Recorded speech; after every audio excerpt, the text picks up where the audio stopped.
record. It is my immense pleasure to be joined once again by Operator Starsky, who, let's face it, needs no introduction whatsoever. But I will let him say a few words about what he's up to these days, etc.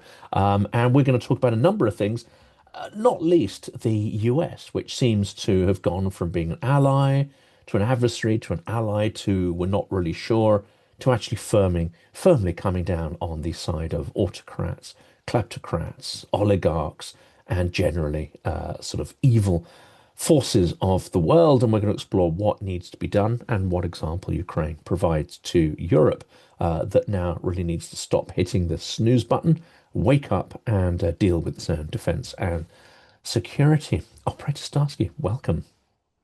Hello, Jonathan. It's a pleasure to be here one more time. And it's every single time you invite me to the show, there's always something happens.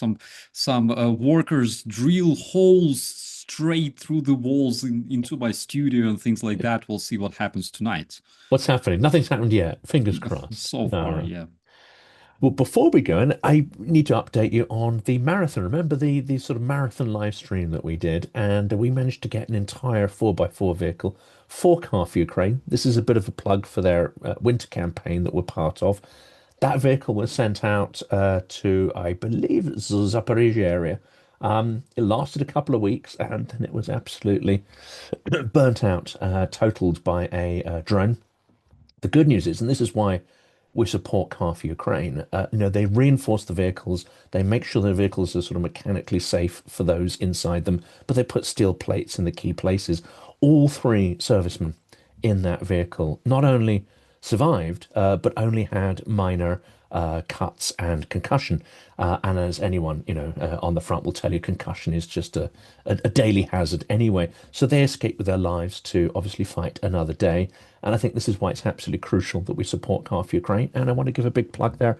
There is links in the description if you want to donate. We are well on our way to getting a replacement vehicle for that unit. And they are one of the most effective units on the front lines there, keeping the Russian horde at bay. So please do check it out. Yeah, where on earth do we start? Where do we start? Tell us a bit about what you've been up to. Well, currently I'm working with the UATV. As you probably know, I'm running several segments there related to the updates from the Ukrainian front line, recent news and updates in the military industry, different mil tech, all that sort of stuff. I'm reviewing on the UATV and also doing very, very interesting interviews. And that is something, by the way, I've been dreaming about in 2022 and 2023 when Ukraine saw a lot of brave, courageous people from other countries coming to help volunteers, civilian and military volunteers coming to Ukraine to help us defend ourselves. And already back then, watching that enormous amount of different volunteers and organizations coming to Ukraine, I decided that it would be probably good to talk about them because what they do is crucial for Ukraine and it's important to talk about them so people would remember what they do. And currently I have some very interesting segment on the UATV. It's called Brave Hearts, and it's specifically dedicated to people from other countries who either fight or fought for Ukraine or help us in any other way, journalists, military volunteers, civilian volunteers, etc., etc. So please check it out. So recently, just a couple of hours ago, we finished a brilliant interview with Sean Pinner. So please check it out. Sean is a fantastic human being, but also, as you know, as a Russian speaker who settled in Mariupol and then fought to defend it, his home and his family, it also puts him in a good position to, I think, understand Russian propaganda and pick out those narratives, then interpret it for a Western audience. And of course, he's also seen the psychological impacts of torture and those coercive techniques, which I think is an incredible insight to be able to share. Yeah, absolutely. And the biggest narrative that is coming from the Russian propagandists nowadays is that Russia is not your enemy.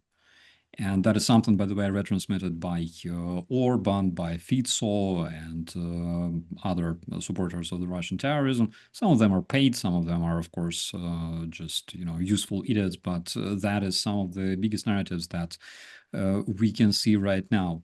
Basically, it's designed to hypnotize people, just common people, common European public, American public, just to hypnotize them, say we are not your enemies, everything is fine, just let us do what we do, and everything will be okay, we will live in peace.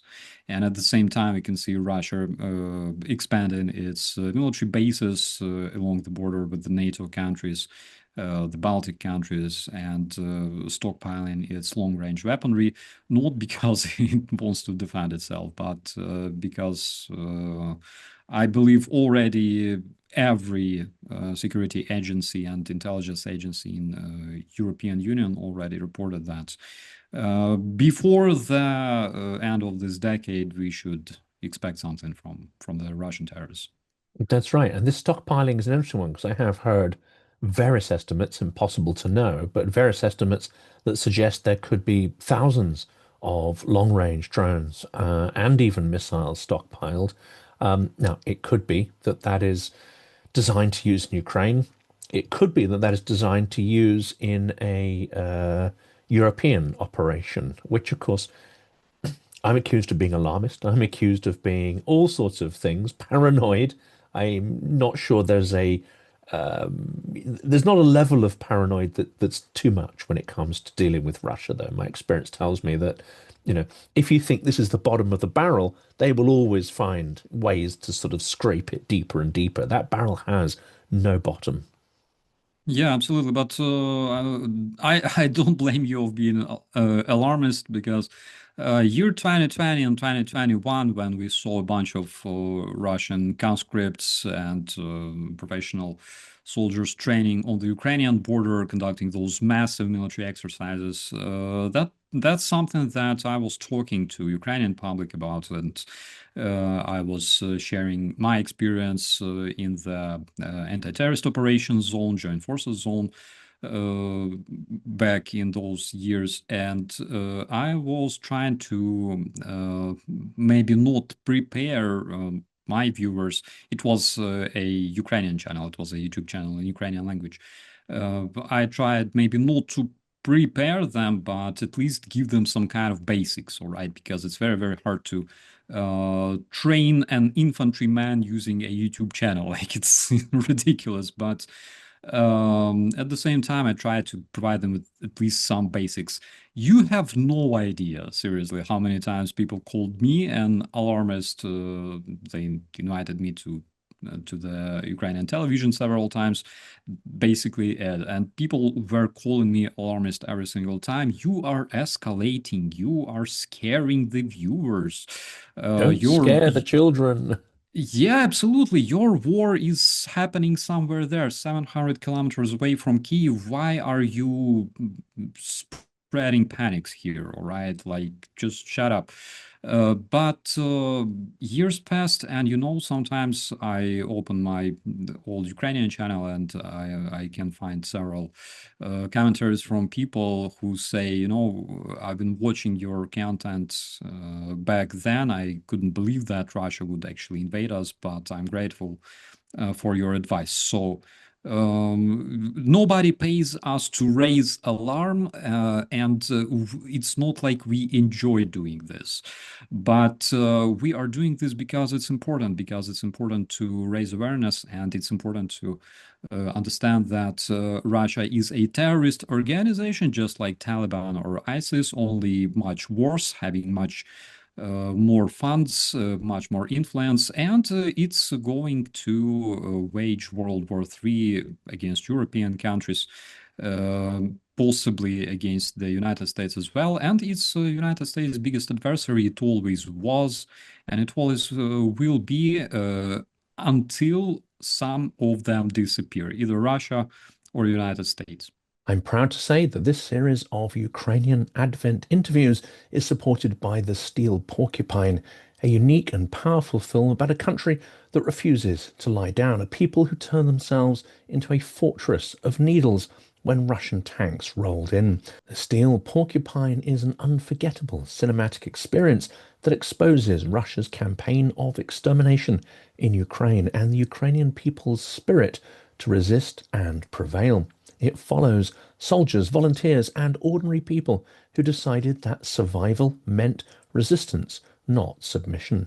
Introduced by Nate Vance, a former US Marine who fought for 3 years in Ukraine's defense, this documentary moves from the Butcher massacre to genocide endorsing Russian state propaganda media. The Steel Porcupine is a love letter to Ukraine and a battle cry.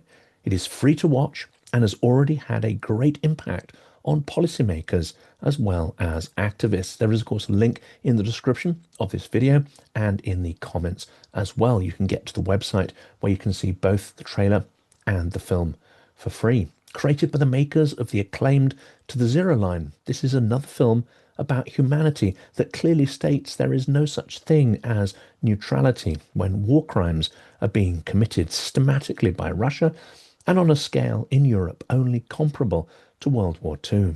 Set to a haunting soundtrack featuring music by Philip Glass and blending rare archival footage with original material. It is an impactful work of art and storytelling, as well as being informative. I strongly recommend you watch it, but even the trailer itself is compelling. I feel terrible about it because Ukraine is a very important country, and I feel a personal stake because I got them to agree to give up their nuclear weapons, and none of them believe that Russia would have pulled this stunt if Ukraine still had their weapons. And I believe Europe and the United States should continue to support Ukraine. There may come a time when the Ukrainian government believes that they can think of a peace agreement they could live with, but I don't think the rest of us should cut and run on them.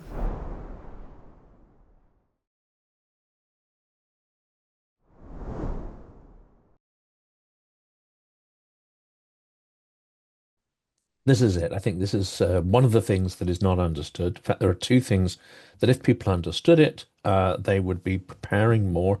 Well, there's lots of things they don't understand, but one of them, of course, is that America is seen as an implacable enemy, that many Russians look at America and they are envious of the standard of life and the wealth, but at the same time, they are contemptuous.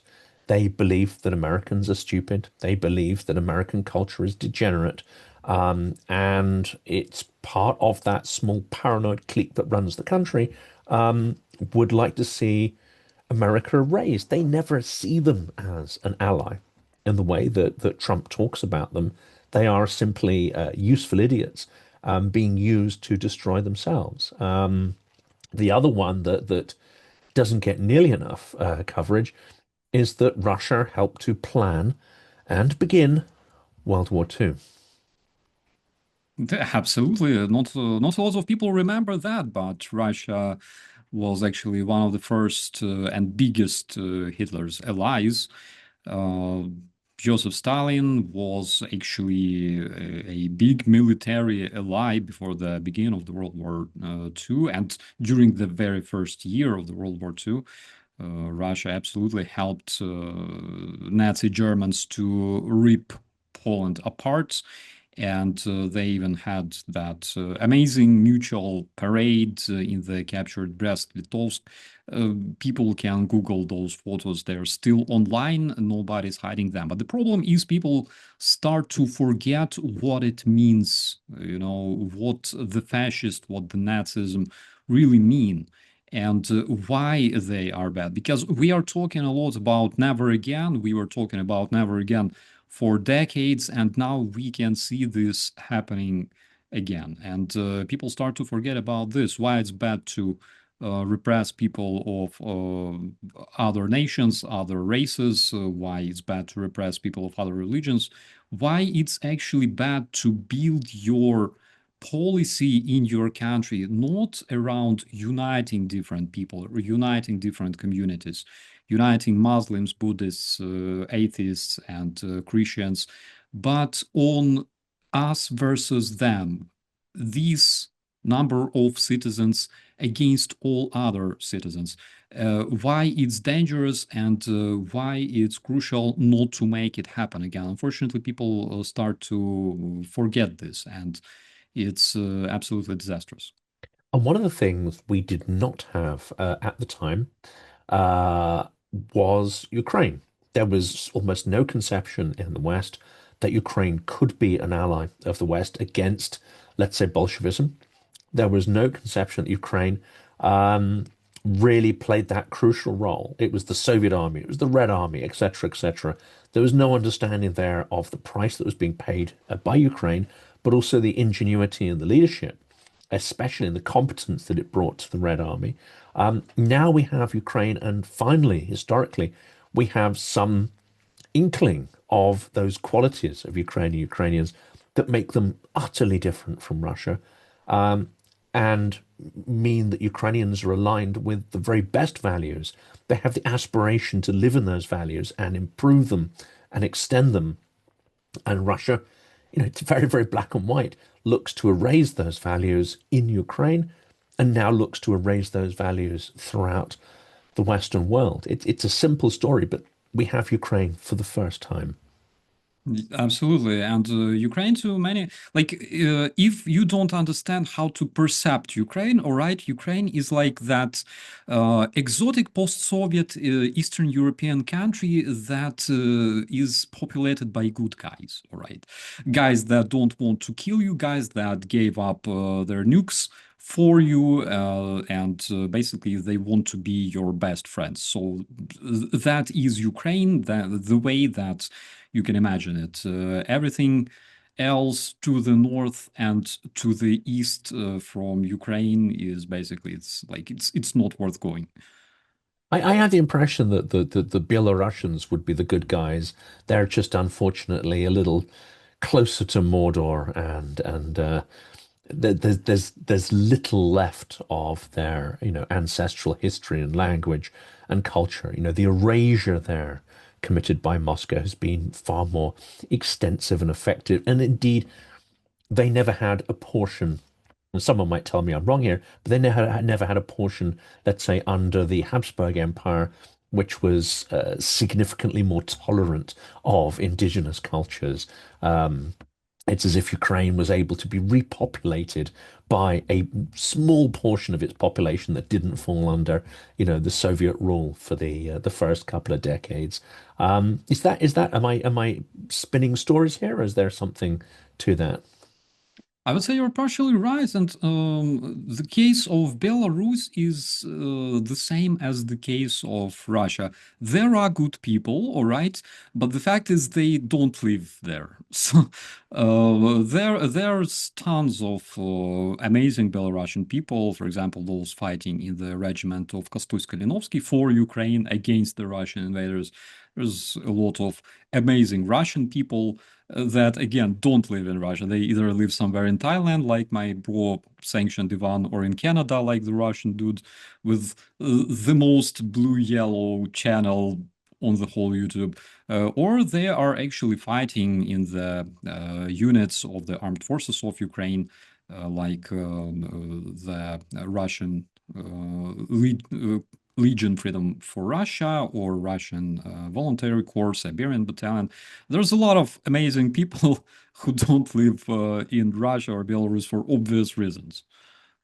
That's it. That's it. Well, this conversation is going to be part of a series I'm doing in December, which I call Ukrainian Advent. And that is to try and introduce to myself, as well as the audience, new works they won't be familiar with. That would be sort of books, films, works of art. So I'm going to put you on the spot here and ask you to select.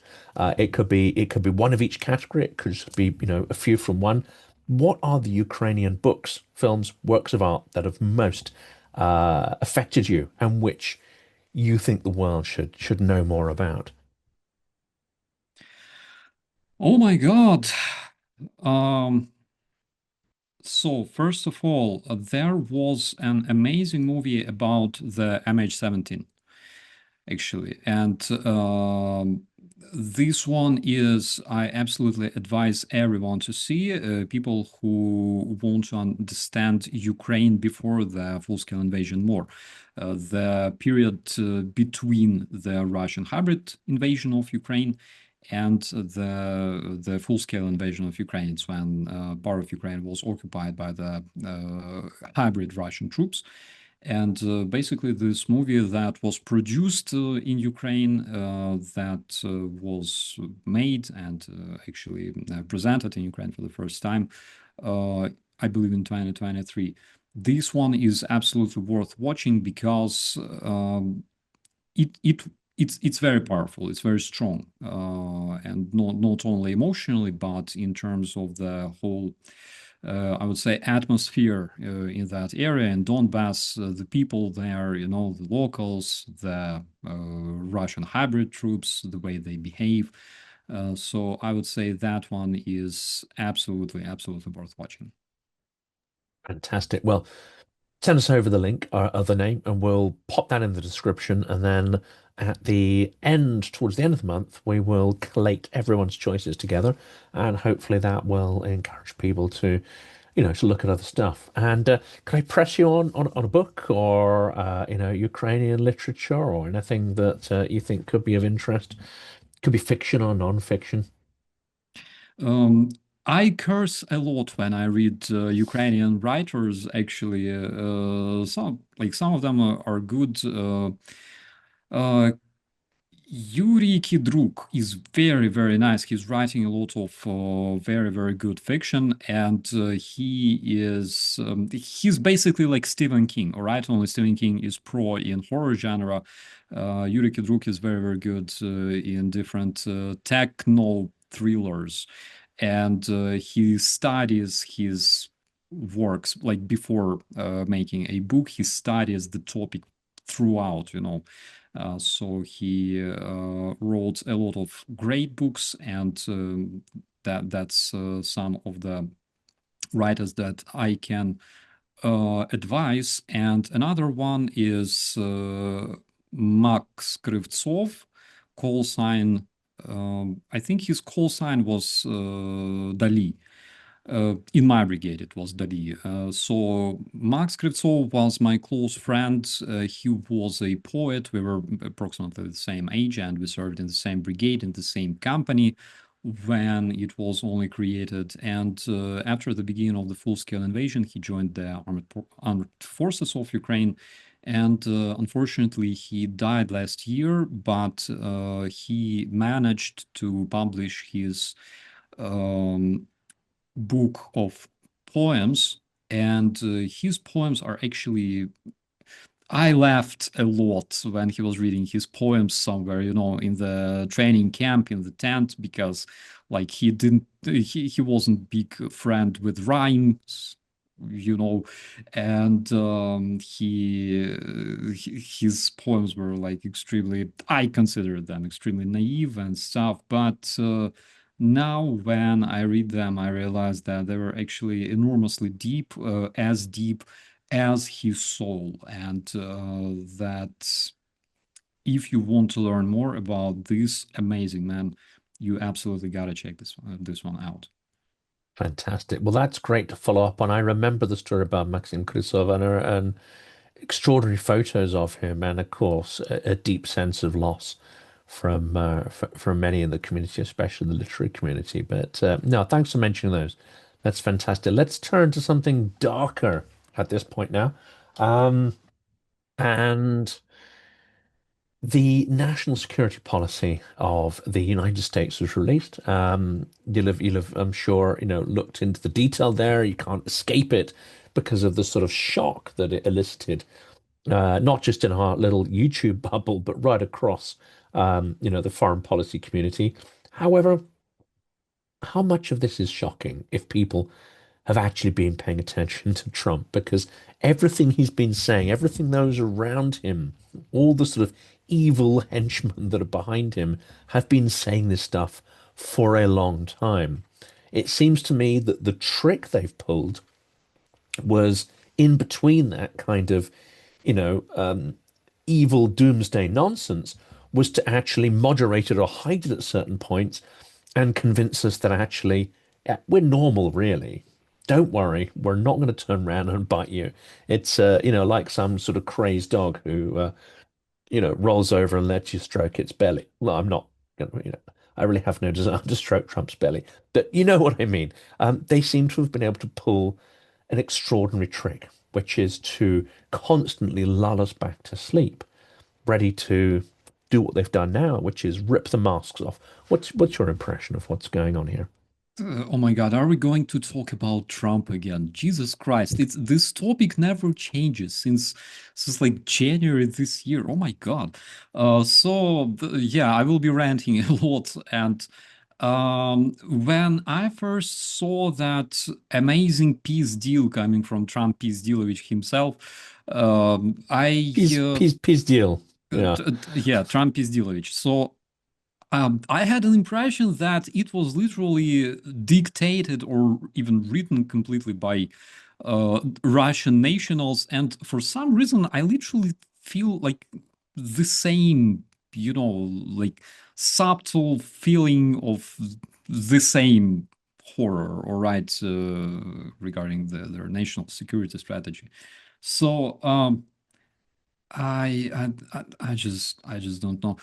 Fortunately and luckily for me, I am not an American person and I don't know much about this. That is why the horror I feel now, it's I'm horrified just this much. So I'm not sure if I should be like, who, all right, like it's better than it seems, or I should be horrified even more. So I'll better remain, in somewhere in between. You've given me the title of this episode. It is going to be Piz deal. And then people hopefully can kind of figure that out and pronounce it themselves. But that's entirely Pan Pizdushka. So it seems to me, at least, that what is forming, what is becoming apparent here, is that the pieces are moving on the chessboard. That these are not just now sort of talk about or preparations for Russia's Third World War in Europe and launching that, but we are now seeing the pieces move on the board in preparation. And later, maybe historians will actually class it and say, well, this is the point. We're already in it now. We just don't necessarily realize it. But it seems what they are doing here, and it's been absolutely apparent, I think, to me, as you know on the channel, that what Putin loathes, as many autocrats do, is rule of law. Any institutions that uphold rule of law, any institutions that push back against oligarchic control, any plurality of the media or freedom of the media. He wants all of those to be under control. These same processes are happening in the US, and now it seems they're turning the attention to Europe, which is the last bastion in the world. Okay, we have Canada, and we have South Korea, and we have many places that are, Australia and Japan. But essentially, Europe is the largest conglomeration of institutions based on the rule of law that still work and provide a organized and very affluent barrier to the encroachment of so-called Russian world values. And it seems now we're seeing a pincer movement between Russia and the US to try to destroy and erode those institutions that prevent Europe being turned into essentially a vassal, whether it becomes a vassal of the US or more likely it's surrendered to become a sort of vassal within the sphere of influence of Russia. This seems to me what is going on here. Again, am I paranoid? OS, am I paranoid in seeing this taking place? You are not. The thing that I've heard many, many times, coming from the United States, specifically coming from MAGA-related or Trump-related speakers, is that Europe is constantly violating the freedom of speech. United Kingdom is constantly violating freedom of speech. Germany is violating freedom. Like, you're serious? Banning journalists, banning the media outlets from accessing the White House from participating in the White House press conferences. Isn't that an attack on freedom of speech? I'm sorry, but this is fact. This is what is actually happening, all right? And whatever reason you pull out, like, no, if you're fighting for freedom of speech, you should fight for the freedom of speech equally for everyone, right? And So CNN is a good example, who I don't know if you spotted this, that Trump is behind the scenes moving for CNN to be taken over by a regime compliant media outlet. You know what's going to come here. You know they're going to rip out any sense of independence and free speech. Now, CNN isn't fantastic in terms of quality of news media analysis, but it will be turned into basically a lapdog of the regime. yeah, absolutely. And it's very interesting that you are calling it for what it is, the regime, because it like that's the actual term for this. I am not really excited or optimistic about the future, but again, we will see. There will be elections in the United States soon, so we will see how things will turn out. But one thing I will tell you for sure is that we can already see processes that I've been talking about already in 2023, and that are already taking place. In 2023, I was invited by the Ministry of Defense of Netherlands to a congress where I basically said that if Russia invades, or when Russia invades, it will not invade with tanks. It will invade you with different people that will be pushing your country to exit NATO, exit EU, etc., etc. And we can see that happening already today. What was his name? Massey, I think, the American congressman who already registered a project of a law for exiting the NATO. He said Yes. that NATO is a Cold War relic, and today basically United States don't need protection, all right, from such an enemy, and yada yada. And he offers to concentrate on investing those money into defense of United States versus spending them together on the common budget in NATO. So I understand that nobody will vote for that project. 100%. I understand that, but it's already a dangerous sign, because to those people, and especially people in the MAGA community who think that United States can stand against Russia easily, like, I applaud to them, but at the same time we can see growing cooperation between Russia, China, North Korea, Iran, India, and other countries. Cuba, all right, Cuba is very, very close to the United States. We understand that neither Russia nor China nor United States will be using their nuclear weapons if they're attacked by a nuclear country, for obvious reasons, because both sides want to leave. But at the same time, both sides can fight conventionally. Can United States stand alone after after it has exited NATO? Can United States stand alone against combined armies of China, North Korea, Russia, I don't know, India, you name it, Iran?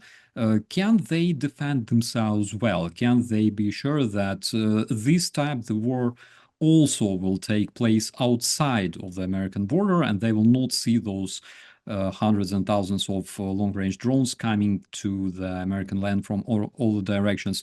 Or it's still better to remain in the defense alliance and make sure that we all can protect each other collectively? That is, again, very, very dangerous isolationism that only leads to a disaster and defeat, and people should understand that. Unfortunately, we can see the same movements already growing in European countries, Germany, AfD, and other countries as well. So we should be very, very much aware about this, but at the same time, we should be aware of what Russia really is, because Russia keeps pushing its main narrative that we're not your enemies, all right? So you don't have to fight against us.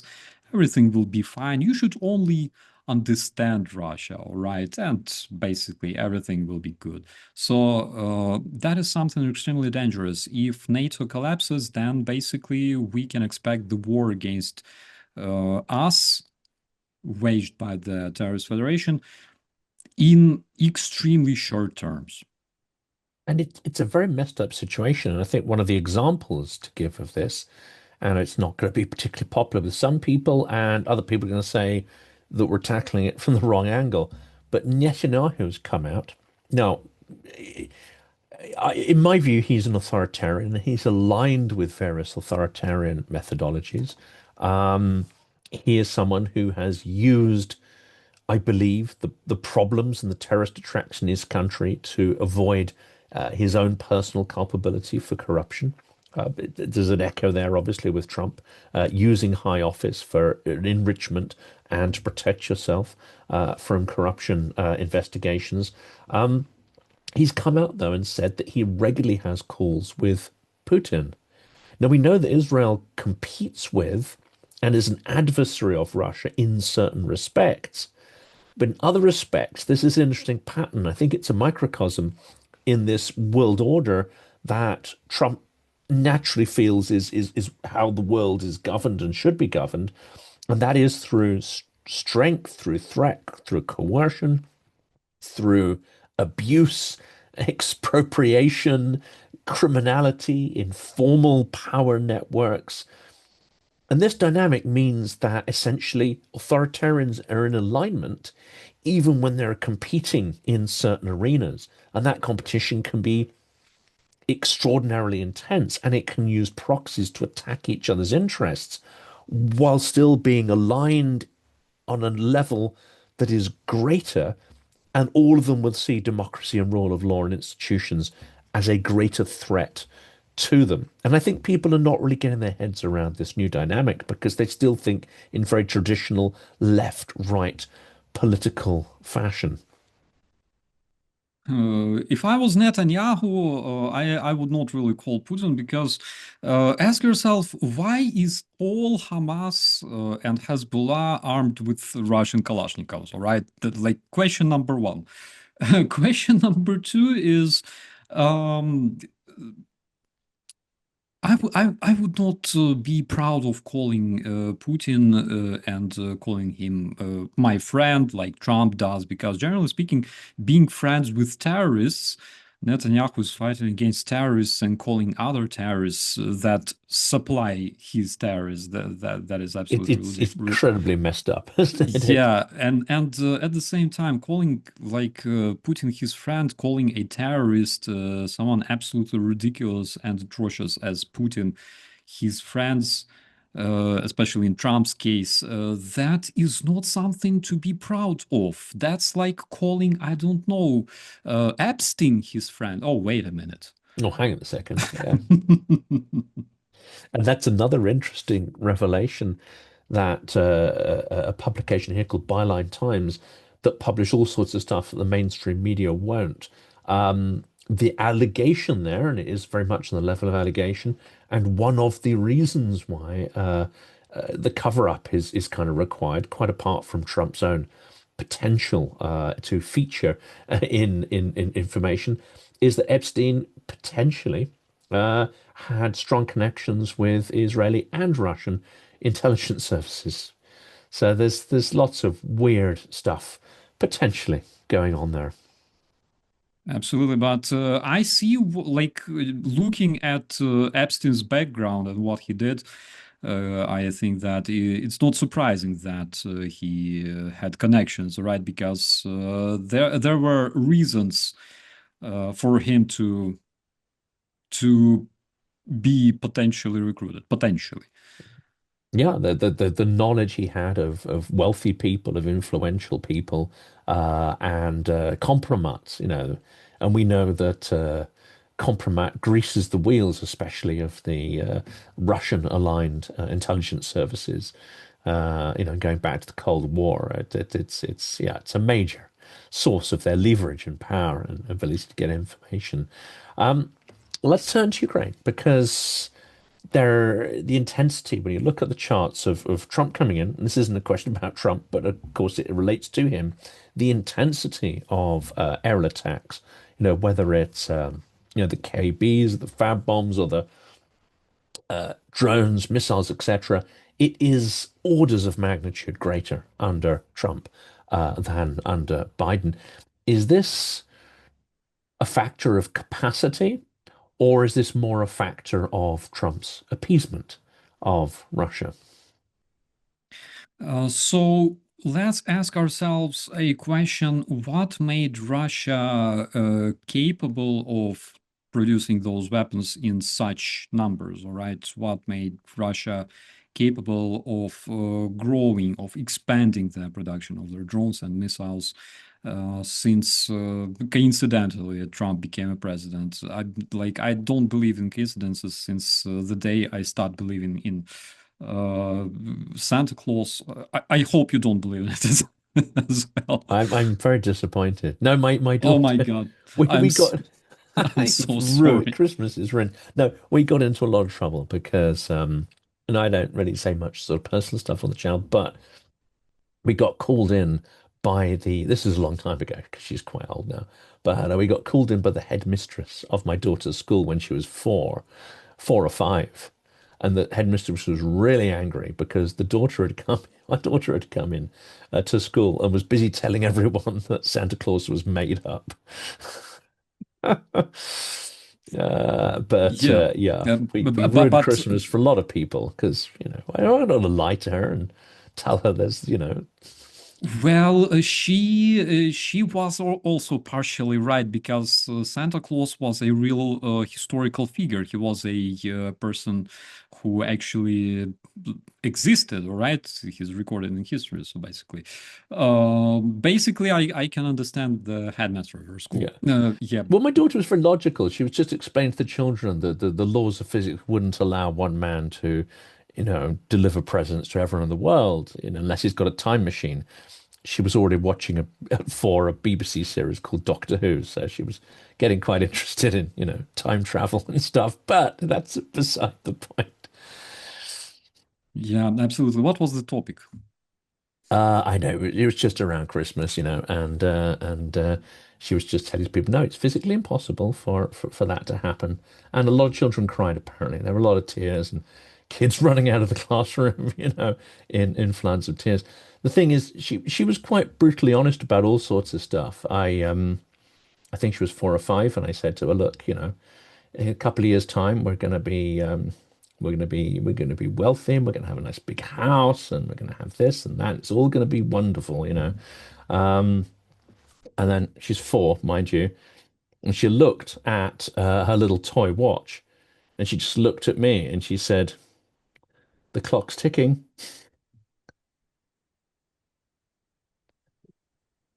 Brutal, brutal.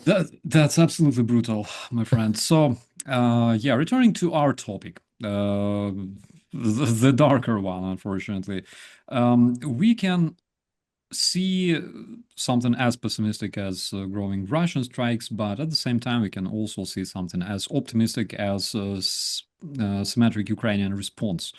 And we can also see that Ukraine is currently not only striking the Russian military plants and factories and Russian oil refineries, but Ukraine is also responding symmetrically against the Russian infrastructure because that's basically what Russians deserved. All right, like we've had enough. At the end of the 4th year of the Russian invasion of Ukraine, we've had enough. So please taste the same medicine, all right? And basically, this morning on the stream, I said that one thing that Russia actually achieved in Ukraine is that basically turning Ukraine from a random, Eastern European country into the world's leading producer and manufacturer of modern combat drones. And I believe that we will see that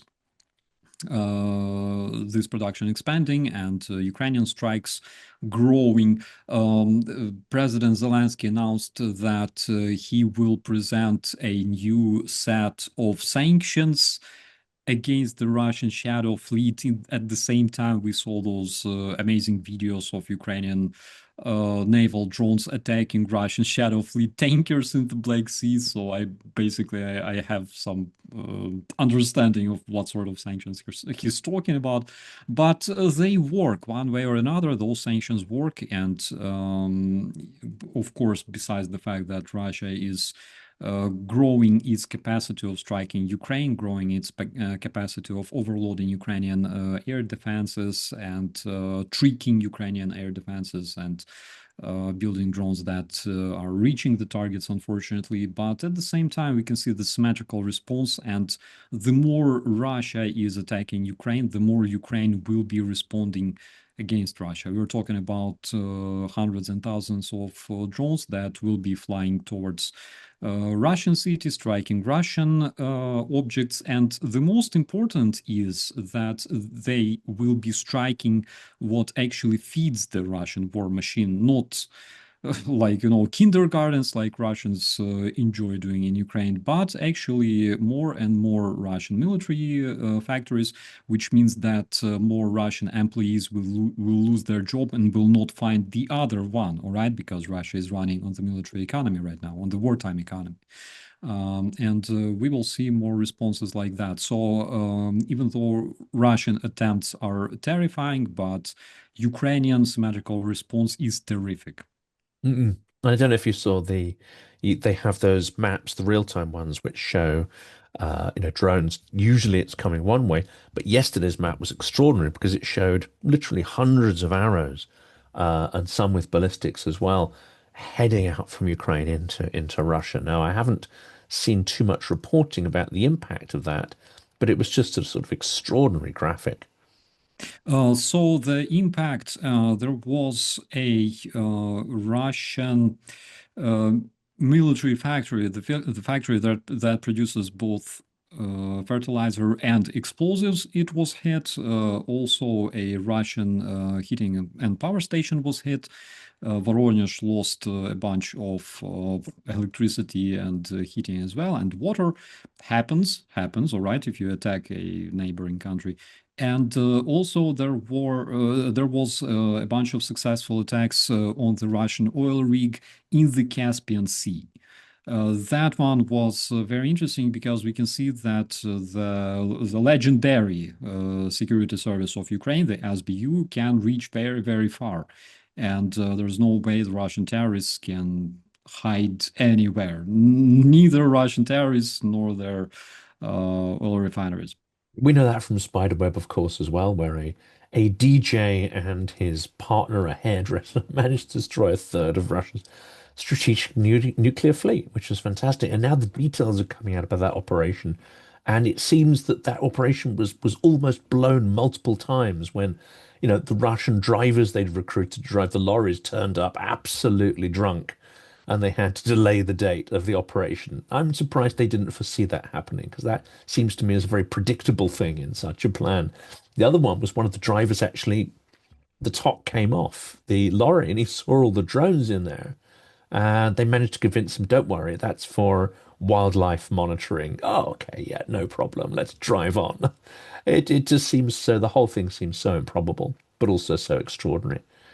Yeah, and at the same time, we don't see anything like that happening on the Ukrainian territory. We can see a bunch of teenagers being used as suicide bombers by Russians. We can see children being literally blackmailed online so they comply with the Russian terrorists, make bombs, and blow up themselves. But that's basically, again, that's nothing new. We already saw ISIS doing that. We already saw Al Qaeda doing that. So basically, those Russian methods are not new to the world. We know that this is exactly what the terrorists do. But the Russians are unable to conduct anything like that on the Ukrainian territory. Well, basically for obvious reasons. Yeah, it takes a lot of brains, sophistication, organization, trust. Yeah, all of these we know are relatively lacking. One area, however, and we'll wind to a conclusion soon. I had a conversation with an interesting lady who we before we hit record, about, and that's Maria Berlinska. And of course, she's a sort of visionary when it comes to drone warfare. Years and years before anyone was even thinking about the impact of it, let alone how to organize for it, she was telling people what to do, just in the way you were trying to warn people about the full-scale invasion. And unfortunately, it's a little bit of a curse to be telling people about the threat when really they're not in a place mentally to even grapple with that. Um, the number of times in the pub I was told to shut up about Russia and its threat over the last 2 decades, but that's another story as well. Um, and she was saying, yeah, drones, fine, right? People have now woken up to that threat. She said, we need to think about the next thing and the next thing. And the next thing for her, she said, was total societal mobilization for resilience. And the other one is cognitive warfare. And I think we've already touched a little bit on both of those. What in your view, and I know you've done a lot of thought and done a lot of work in that line as well. What do we need to do, not only to, wake the West up, but also to prepare it for both of these things, which are coming at us, I would say, full scale requirements as of now, but we're nowhere near ready. First of all, we got to look at all the mistakes we did in Ukraine and try not to repeat them in Europe. And second, we got to motivate people because one thing that doesn't work specifically with Europeans is telling them that, guys, if you are attacked by Russians, all right, you got to have your emergency backpack and things like that, because people usually go like, what are you talking about? I'm gonna go to Lidl like in a half an hour with my family, and then we're gonna drive to like a zoo. What are you talking about, dude? That doesn't work. But what works is actually telling them what Russia really is, how to destroy it, what's its weak spots. And because we know that Russia is very, very quick and very fast in terms of developing weapons, adapting in order to destroy somebody, but not really good at patching its own gaps, all right? And we gotta explain to people what Russia really is and how to destroy it, how to prevent it from taking over. So that's like you're asking a captain such strategic questions that I cannot really explain based on my experience at my level, but there are some obvious things like this that we can try and do, and we can do that. But the most important thing is a lot of Europeans are highly, highly demoralized right now from the things that are happening in their countries, even despite there is no war. But the gas, the fuel became a bit more expensive. The prices became a bit more expensive, right? People earn, well, basically like not 6,000 euro a month, but they have to spend a bit, a bit more. So they have like not 3,000 euro they can enjoy, but like 2,500 and things like that. And people are extremely demoralized. At the same time, we can see that the marginal movements that are growing like mushrooms all around Europe, they are very much dedicated to their task. So not only they're supported by the terrorist federation, as we know, but they're very, very much dedicated. We have to be dedicated as well. If we want to survive, we gotta be more dedicated than people who want to kill us, right? It's logical. But we will never actually mobilize ourselves before it hits. And again, that is something that I saw in Ukraine many, many times. 2022, on the night between 23rd and 24th February, people, including myself, all right, did a dinner, all right? They cooked food, they had dinner with their families, they watched TV, they went to bed completely conscious and calm and relaxed, even though they saw it coming, me included. Seriously, I was watching those videos. I realized that tomorrow there might be war.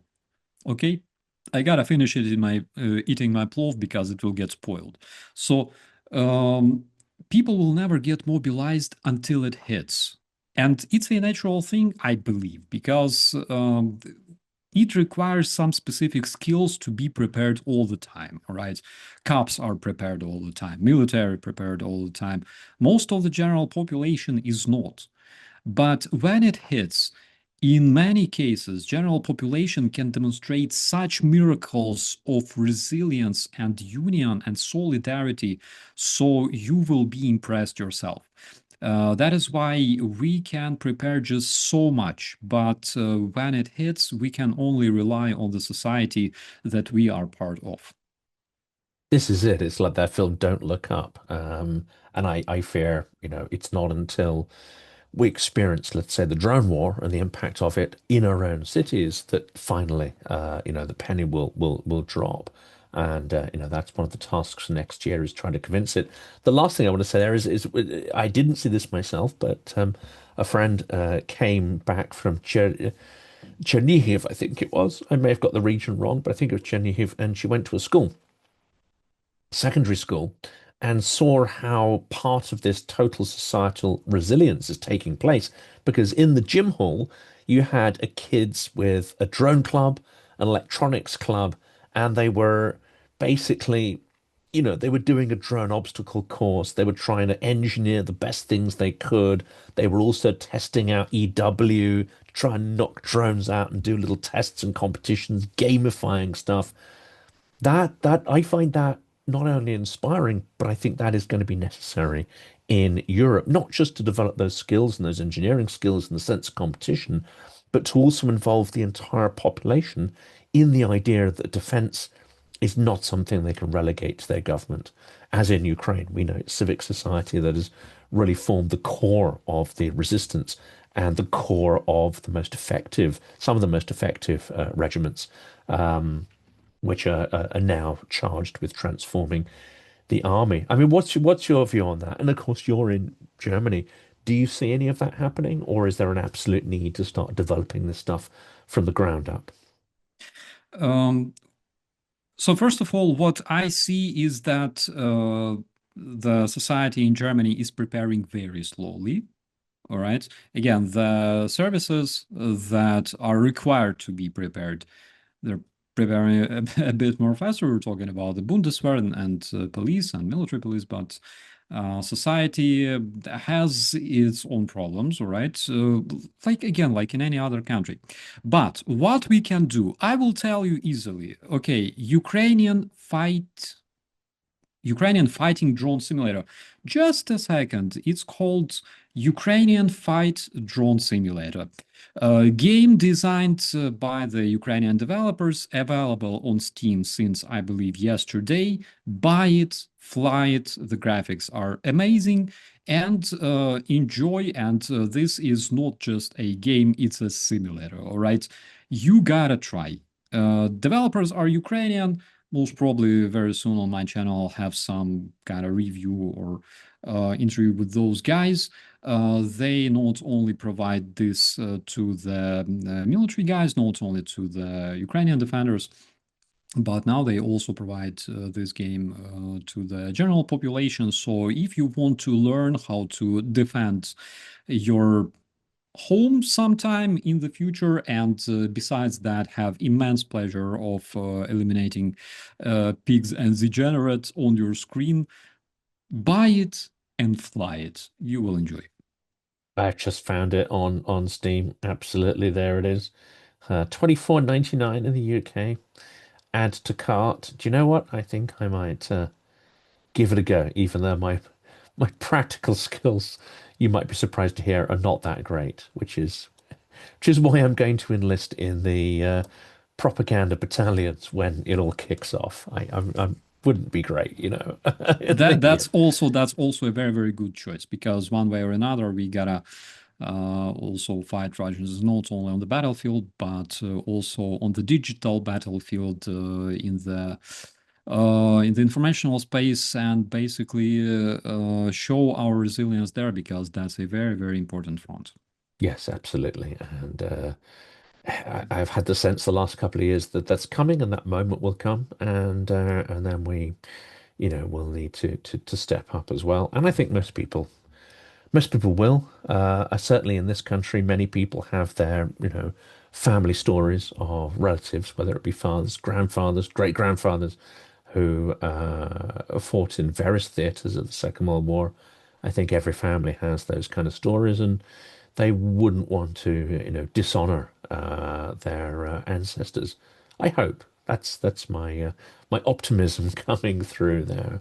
Well, we'll wrap it up for now because I know it's tremendously late where you are, and we all need our beauty sleep. Me certainly more than you, and I've got some more interviews coming tomorrow.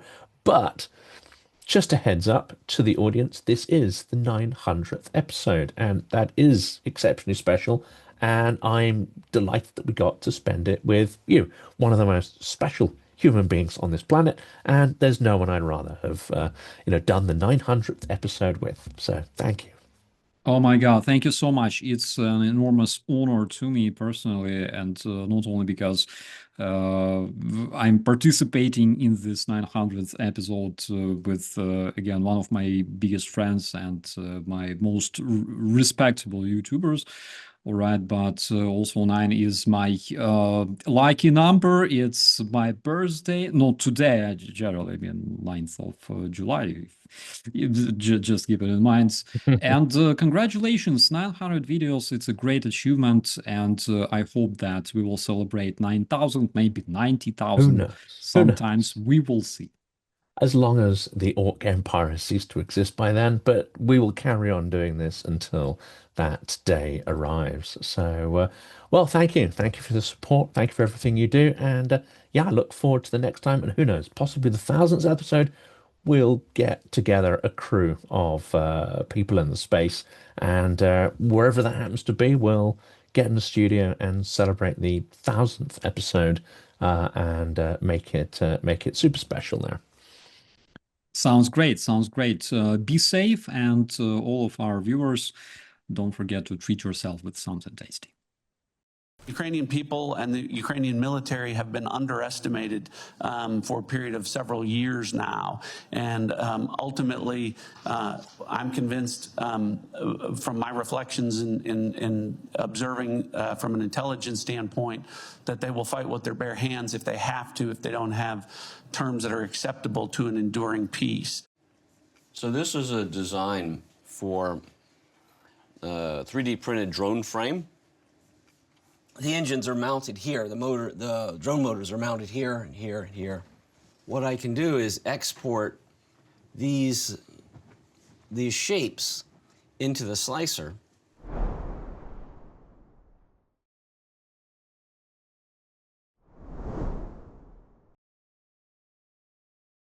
This film has absolute moral clarity. It does not both sides the war.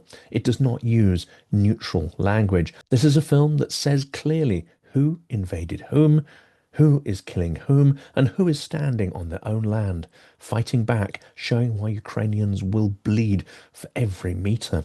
This film is not meant to comfort you. It's meant to arm you with clarity, with solidarity, and with the stubborn, spiky hope that democracies can still fight back and win. We have to put Ukraine in a position of strength, that it has the means to fortify and protect itself. I'm going to the war just because I want to protect my family now and my future family, my future children's. It's basically turning Ukraine into a steel porcupine that is indigestible for potential invaders.